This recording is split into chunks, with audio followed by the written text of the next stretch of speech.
پاکیزہ کلمات کو پڑھا. یہ ایک حدیث کے اندر بات آئی. حضرت امام محی الدین ابن عربی فرماتے ہیں کہ میں نے 70,000 مرتبہ لا الہ الا اللہ کو پڑھ رکھا. کبھی کبھار ایسا ہوتا ہے کہ آدمی قرآن کے کچھ پارے کو پڑھ ایڈوانس کے طور پر رکھتا ہے. کسی کی روح کو ایصال ثواب نہیں کرتا، بس پڑھ کے محفوظ رکھتا. امام ابن عربی فرماتے ہیں کہ میں نے بھی 70,000 مرتبہ لا الہ الا اللہ کو پڑھ کر محفوظ کر رکھا. کسی کی روح کو بخشا نہیں تھا. کہتے ہیں اتفاق ایسا ہوا کہ ایک جگہ سے دعوت آئی. اس دعوت میں بھی حاضر ہوا اور میرے ساتھ ایک کاشف نوجوان یعنی جس کو کشف میں بڑا ملکہ حاصل تھا، وہ بندہ بھی اس دعوت میں حاضر ہوا. چنانچہ پروگرام چلتا رہا. ایک ایسا وقت آیا، آپ لوگ ادھر توجہ دیجئے، ایک ایسا وقت آیا کہ پروگرام ختم ہونے کے بعد، اب ظاہر سی بات ہے میلاد کا پروگرام چل رہا ہے، آخر میں صلاۃ و سلام ہونے کے بعد ان علماء کو، ان عوام کو کھانا کھلایا جائے. تو حضرت امام ابن عربی فرماتے ہیں کہ پروگرام ختم ہونے کے بعد دسترخوان لگایا گیا، دسترخوان پہ کھانا سجایا گیا. انواع و اقسام، طرح طرح کے کھانے موجود تھے. میں بھی دسترخوان پر بیٹھا تھا، وہ نوجوان بھی دسترخوان پر بیٹھا تھا. لیکن میں دیکھ کیا رہا ہوں کہ وہ کاشف نوجوان کھانا کھانے کے بجائے آنسو بہا رہا ہے، رو رہا ہے. آپ نے فرمایا، اے کاشف نوجوان، صاحب خانہ نے کھانے کا بڑھیا انتظام کیا، طرح طرح کے کھانے موجود ہیں، لیکن کھانے کے بجائے زاروں قطار رو رہا ہے. آخر وجہ کیا ہے؟ ذرا راز سے پردہ اٹھاؤ، مجھے بھی سمجھاؤ کہ تیرے رونے میں راز کیا ہے. آخر کیا مسئلہ ہے کہ تم زاروں قطار رو رہے ہو؟ کاشف نوجوان کہتا ہے، اے حضور والا، بات دراصل یہ ہے، ارا امی فی العذاب، میں دیکھ رہا ہوں کہ میری ماں کو جہاں دفن کیا گیا اس قبرستان میں، میری ماں کی قبر میں اللہ کے فرشتے عذاب دیتے ہیں. اللہ، اب ظاہر سی بات ہے، مرنے والا انسان دنیا سے چلا گیا، اگر کسی بھی طریقے سے مرنے والے کے وارثین کو یہ خبر مل جائے کہ فلاں بندہ جو میرا بھائی تھا، میرا پڑوسی تھا، قبر میں اس کو فرشتے عذاب دے رہے ہیں، ظاہر سی بات ہے وہ بندہ خاموش نہیں رہے گا، ذکر و اذکار کی طرف بڑھے گا، قرآن خوانی، میلاد خوانی، غریبوں کو کھلائے گا، فقراء کو کھلائے گا، محتاجوں کو کھلائے گا۔ جیسے ہی اس نے سنا کہ اللہ کے فرشتے عذاب دے رہے ہیں، اب آگے امام ابن عربی فرماتے ہیں کہ میں نے 70,000 مرتبہ جو لا الہ الا اللہ کو پڑھ رکھا تھا، جیسے ہی اس نوجوان نے کہا کہ ماں کی قبر میں عذاب ہو رہا ہے، امام ابن عربی فرماتے ہیں میں اسی محفل میں، اسی پروگرام میں چپ کے جو 70,000 مرتبہ لا الہ الا اللہ کو پڑھ رکھا تھا، میں نے خدا کی بارگاہ میں دعا کی، کریم کارسا تھا، بندہ نوازا، اے رحمت نواز مولا، اے میرے مولا، میں نے جتنی مرتبہ میں نے پاکیزہ تیرے کلمات کو، تیرے نام کو 70,000 مرتبہ پڑھ رکھا تھا، اے اللہ اس کا ثواب فلانی کی روح کو پیش کر رہا ہوں، اے اللہ تو اس کا اجر عطا کر۔ جیسے ہی امام ابن عربی نے اس مرنے والی خاتون کی روح کو بخشا، ادھر دعا کی، مثال ثواب کیا، فضحکا، اب وہ کاشف نوجوان جو پہلے رو رہا تھا، اب وہی کاشف نوجوان اسی پروگرام پر، اسی دسترخوان پر بیٹھ کر مسکراتا ہوا نظر آیا۔ معاملہ ہے، جگہ بھی ہے، محفل بھی ہے، تخت بھی ہے، سارا معاملہ ہے، لیکن پہلے رو رہا تھا، اب مسکرا کیوں رہا ہے؟ اب کاشف نوجوان کہتا ہے حضور والا پہلے وہ اس لیے رہا تھا کہ عذاب ہو رہا تھا، لیکن اب دیکھ کیا رہا ہوں، قبر وہی ہے، قبرستان وہی ہے، لیکن اب میری ماں کی قبر میں اللہ کے فرشتے رحمت و نور کی بارش عطا فرما رہا ہے۔ ظاہر سی بات ہے، جب بات بدل گئی، معاملہ بدلا، حال بدل گیا، کیفیت بدل گئی، اب منہج پہلے والا نہ رہا، اب طریقہ بدلا، اس بنیاد پر میں مسکرا رہا ہوں۔ اچھا، میں آپ سے ایک سوال کرتا ہوں، یہ جو کاشف نوجوان قبر میں کیا ہو رہا تھا؟ قبر میں کیا ہو رہا تھا؟ 80 من مٹی کے نیچے کیا ہو رہا ہے؟ یہ کاشف نوجوان زمین کے اوپر سے دیکھے، توجہ، یہ کاشف نوجوان نبی نہیں ہے، صحابی نہیں ہے، بلکہ ایک ولی ہے۔ جب اللہ کا ایک ولی، خدا رسیدہ، تہجد گزار، تقوی شیعہ، نبی کا وفادار، زمین کے اوپر سے دیکھ لیتا ہے کہ قبر میں کیا ہو رہا ہے، تو مدینے میں آرام فرمانے والے آقا کا کیا کہنا۔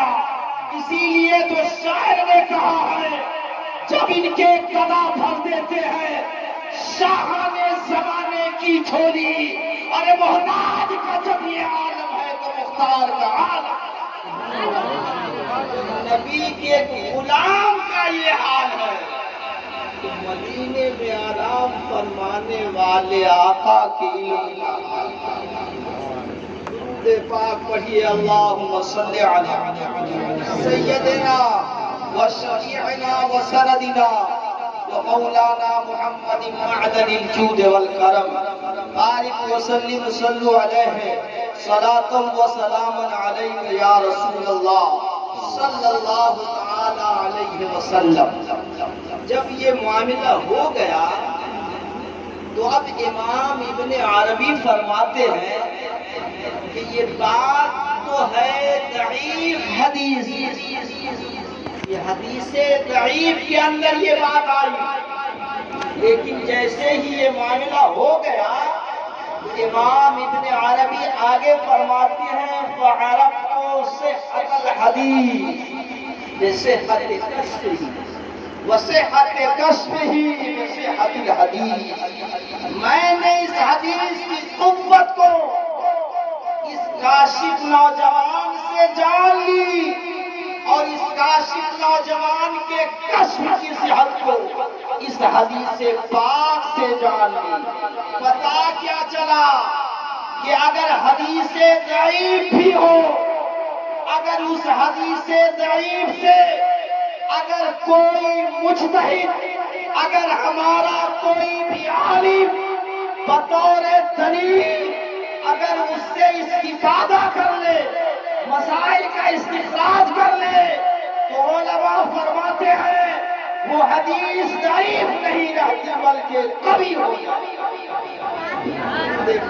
اللہم صلی علی سیدنا و شفیعنا و سندنا و مولانا محمد معدن الجود والکرم بارک وسلم صلوا علیہ صلاة و سلام علیک یا رسول اللہ صلی اللہ علیہ وسلم. اس لیے آج ججا بدور صاحب نے اپنی اہلیہ کے لیے یہ جو کچھ کیا ہے اور کرتے رہیں گے اللہ اس کا اجر عطا. اب ایک اور واقعہ سنا. مکہ المکرمہ کی تاریخ ہے. حضرت حماد مکی ان کا بیان ہے کہ ایک مرتبہ میں مکہ المکرمہ کے قبرستان میں حاضر ہوا. حاضر ہونے کے بعد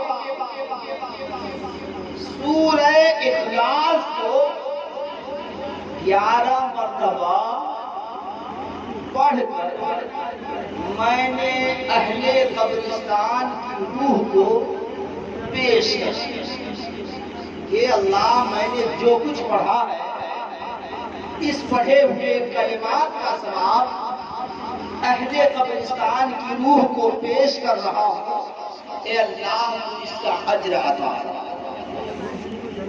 چنانچہ حضرت حماد مکی کہتے ہیں کہ میں فاتحہ پڑھ کر تھوڑی دیر کے لیے مجھے نیند آ گئی. تھوڑی دیر کے لیے نیند آئی تو میں نے نیند میں کیا دیکھا کہ اس قبرستان میں جتنے مردے لیٹے ہوئے ہیں تمام مردے اپنی اپنی قبروں سے نکل ٹولی بنا کر جماعت در جماعت گروہ در گروہ بیٹھ کر آپس میں باتیں. حضرت حماد مکی کہتے ہیں مجھے بڑا تعجب ہوا، آخر کیا معاملہ ہے؟ صاحب قبرستان جو مردے قبر میں جا چکے ہیں قبر سے نکل کر جماعت در جماعت بیٹھ کر آپس میں تذکرہ کر رہے ہیں، گفت و شنید کر رہے ہیں. تو میں نے سوال کیا کیا قیامت قائم ہو گئی ہے؟ لگ تو مجھے ایسا رہا ہے کہ قیامت قائم ہو گئی ہے. اس بنیاد پر مردے قبر سے نکل کر آپس میں باتیں کر رہے ہیں. جب آپ نے سوال کیا تو وہ مردہ جو قبر میں جا چکا ہے قبر سے اوپر آ کر جو باتیں کر رہا ہے آپس میں، کہنے لگا اے حماد مکی، نہ تو ابھی قیامت قائم ہوئی ہے، کہا ابھی قیامت قائم بھی نہیں ہوئی، ابھی حساب و کتاب کے مراحل سے گزارا بھی نہ گیا، آخر کیا معاملہ ہے؟ تو ان مردوں نے جواب دیا بات دراصل یہ ہے کہ اس قبرستان کے قریب سے ایک اللہ والے کا گزر ہوا، وہ اللہ کا نیک بندہ جہاں سے چلا تھا وہیں سے درود پڑھتا ہوا قبرستان کے قریب آیا، جیسے ہی قبرستان کے قریب پہنچا ہے وہی کھڑا ہوتا ہے، کھڑے ہو کر خدا کی بارگاہ میں 11 مرتبہ قل هو اللہ احد پڑھتا ہے، قل هو اللہ احد پڑھنے کے بعد خدا کی بارگاہ میں ہاتھ اٹھا کر دعا کرتا ہے، اے میرے مولا، جہاں سے میں چلا ہوں وہاں سے لے کر اس قبرستان تک اس آنے میں نے جتنا درود تیرے نبی پر پڑھا ہے، تیرے نبی کی ذات پر پڑھا ہے، پھر یہی کھڑے ہو کر میں نے 11 مرتبہ قل هو اللہ احد پڑھا ہے، اے میرے مولا، اس 11 مرتبہ قل هو اللہ احد کا ثواب اس قبرستان میں لیتے ہوئے تمام مردوں کی روح کو بخش کے دے رہا ہوں، ایصال ثواب کر رہا ہوں، اے اللہ تو اس کا اجر عطا فرما۔ جیسے ہی ثواب بخشا گیا ہے، ایصال ثواب کیا گیا ہے، حضرت حماد مکی کہتے ہیں تمام مردوں نے کہا منذ سنتین، اے حماد مکی پورے 1 سال کا زمانہ گزر گیا، وہ اللہ والا جو درود پڑھا تھا، جو 11 مرتبہ قل هو اللہ احد پڑھا تھا، ان 11 مرتبہ پڑھے ہوئے پاکیزہ کلمات کا ثواب ہم لوگ آپس میں بانٹ رہے ہیں، آپس میں تقسیم کر رہے ہیں، لیکن سال تو گزر گیا لیکن ثواب ختم نہیں ہوگا۔ بتایا جائے 11 مرتبہ پورا قرآن نہیں پڑھا، فقط 11 مرتبہ صرف قل هو اللہ احد پڑھا، اس کا اجر کیا ملا؟ پورے سال گزر گئے لیکن اس پڑھے ہوئے پاکیزہ کلمات کا ثواب بانٹا جا رہا ہے آپس میں، لیکن سال ختم ہو گیا، ثواب ختم نہیں ہوگا۔ اللہ کا کتنا بڑا کرم ہے، کرم والا ایک کرم ہے، اس لیے جو بھی میرا بھائی اپنے مرحومین کے لیے ایصال ثواب کرتے ہیں، ہمارا ایمان اور یقین کہتا ہے اللہ تعالیٰ اس کا اجر و ثواب عطا فرماتا، یقیناً عطا فرماتا ہے۔ درود پاک پڑھیے، اللہم صلی علی سیدنا و مولانا محمد معدن الجود والکرم، بارک وسلم صلو علیہ و سلام علیہ یا رسول اللہ صلی اللہ تعالی علیہ وسلم۔ عزیزان ملت اسلامیہ، اب تھوڑی دیر حضرت امام حسین کے حوالے سے کچھ باتیں سماعت کریں۔ ایک صحابی ہیں حضرت حذیفہ رضی اللہ تعالی عنہ، وہ بیان فرماتے ہیں ایک مرتبہ میں نے اپنی والدہ محترمہ سے کہا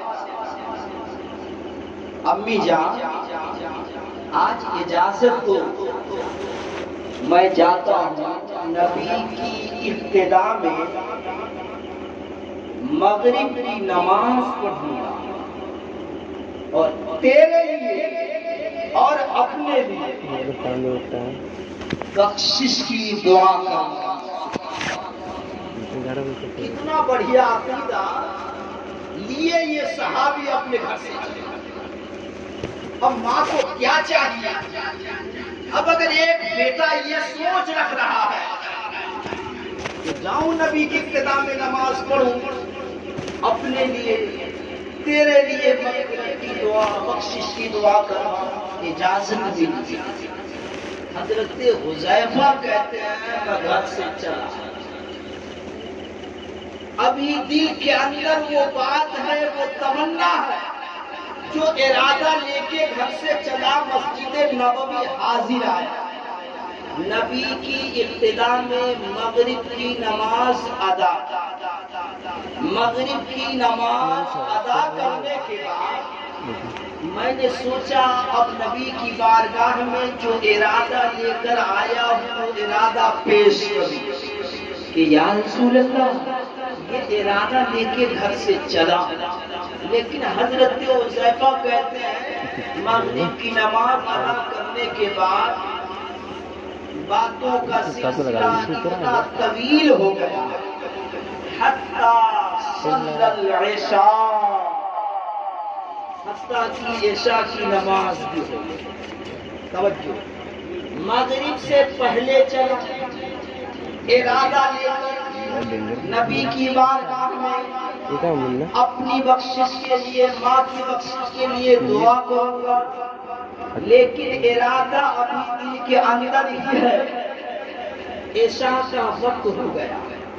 حضرت حذیفہ کہتے ہیں یا اللہ جو ارادہ لے کے آیا وہ ارادہ ابھی دل ہی میں ہے، کہہ بھی نہیں سکا، عشاء کی نماز ہو گئی، اللہ کے رسول اپنے کاشان اقدس کی طرف چلے۔ اب حذیفہ کہتے ہیں دل کی بات تو دل ہی میں ہے، کیسے کہوں؟ ادب گاہی کے زیر آسمان از عرش ناسوتا نفس گم کردمی آیت جنید و بایزیدی جا۔ آقا آگے آگے چل رہے ہیں، حضرت حذیفہ کہتے ہیں میں بھی پیچھے پیچھے چل پڑا، سبحان اللہ، آگے آگے نبی، پیچھے پیچھے صحابی۔ حضرت حذیفہ کہتے ہیں فسمع صوتی، قدموں کی آہٹ چاپ سنی، آقا آگے پیچھے صحابی، مدینے کی گلیاں، لا اقسم بہذا البلد وانت حل بہذا البلد، مدینے کی گلیاں۔ حضرت حذیفہ کہتے ہیں آقا آگے آگے چل رہے، میں پیچھے پیچھے چل رہا تھا، میرے قدموں کی آہٹ نبی نے سنی، بغیر مڑے جواب دیا من ھذا حذیفہ، میرے پیچھے پیچھے آنے والا حذیفہ ہے۔ حضرت حذیفہ کہتے ہیں میں نے عرض کیا نعم ہاں یا رسول اللہ میں حذیفہ ہوں۔ اب میرے آقا بغیر پلٹے ارشاد فرماتے ہیں غفر اللہ لک ولأمک ما حاجتک، اے حذیفہ جاؤ اللہ تجھے بھی بخشے تیری ماں کو بھی بخشے، بتاؤ کام کیا ہے، بتاؤ کام کیا ہے۔ پیچھے سے ہم کو کوئی آواز دے، آگے آگے اگر ہم اور آپ چلتے ہیں، پیچھے سے اگر کسی کی چپل کی آواز، جوتے کی آواز اگر ملتی ہے تو آگے چلنے والا پلٹ کو ضرور دیکھتا کون آ رہا ہے، اس کی چپل میں بڑی آواز ہے، جوتے میں بڑی آواز ہے، نبی نے پلٹا نہیں، چل رہے ہیں، قدم آگے کی طرف بڑھ رہا ہے، بغیر مڑے ارشاد فرماتے ہیں حذیفہ ما حاجتک غفر اللہ لک ولأمک، اے حذیفہ جا اللہ تجھے بھی بخشے تیری ماں کو بھی بخشے، بول کام کیا ہے۔ حضرت حذیفہ کہتے ہیں اب تو میرا کام بن گیا۔ شاعر کہتا ہے یہ دربار محمد ہے یہاں ملتا ہے بالمال، یہ دربار محمد ہے یہاں ملتا ہے بالمال، ارے نادا یہاں دامن کو پھیلایا دل کی بات ابھی دل ہی میں ہے، سکھانے بتا۔ آج لوگ کہتے دیوار کے پیچھے کی خبر نہیں، آنے والا صحابی گھر سے چلا ارادہ لے کے، ارادے کو ظاہر بھی نہیں کیا، مصطفیٰ نے بتا دیا۔ اب حضرت حذیفہ کہتے ہیں اسی موقع سے میرے آقا نے فرمایا حذیفہ ان ھذا ملک لم ينزل الارض قط قبل هذه الليلة استأذن ربه ان يسلم علي ويبشرني بأن فاطمة سيدة نساء أهل الجنة وأن الحسن والحسين سيدا شباب أهل الجنة۔ اسی موقع سے حذیفہ کہتے ہیں میرے آقا نے فرمایا ان ھذا ملک، حذیفہ یہ فرشتہ لم ينزل الارض قط قبل هذه الليلة۔ اے حذیفہ آج سے پہلے یہ فرشتہ زمین پر کبھی نہیں آیا۔ قط قبل هذه الليلة استأذن ربه ان يسلم علي، اللہ کی بارگاہ سے اجازت لے کے آیا کہ جا رہا ہوں آپ کے محبوب کو سلام پیش کروں گا اور یہ خوشخبری دوں کہ اللہ کے رسول آپ کی بیٹی فاطمہ تمام جنتی عورتوں کی سردار ہے، اور آپ کا حسن اور حسین جنتی جوانوں کے سردار ہیں۔ یہ مقام ہے حضرت امام حسن و حسین اور خانوادہ مصطفیٰ صلی اللہ علیہ وسلم کا۔ چلتے چلتے ایک آخری حدیث پڑھ کے پھر صلاۃ السلام پڑھ لیں گے۔ درود پڑھیے اللہم صلی علی سیدنا و شفیعنا و سندنا و مولانا محمد وعدن الجود والکرم بارک وسلم علیہ صلاۃ و سلام علیک یا رسول اللہ صلی اللہ تعالی علیہ وسلم۔ حضرت اسامہ ابن زید یہ فرماتے ہیں کہ آدھی رات کو